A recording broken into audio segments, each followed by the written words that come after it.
Share ko naman sa inyo yung mga signs ng AFAM. Ay, iba ang gusto sa inyo, best. Yung naglalaro lang, yung panakitbutas lang kayo dyan, or kaya, ano lang, yung kung kailan walang panahon sa iba.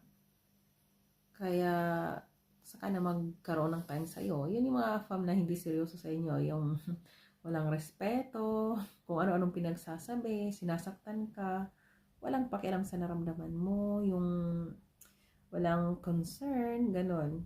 At masakit magsalita, yan yung mga AFAM na hindi seryoso sa inyo. Huwag nyo sayangin yung oras nyo dyan.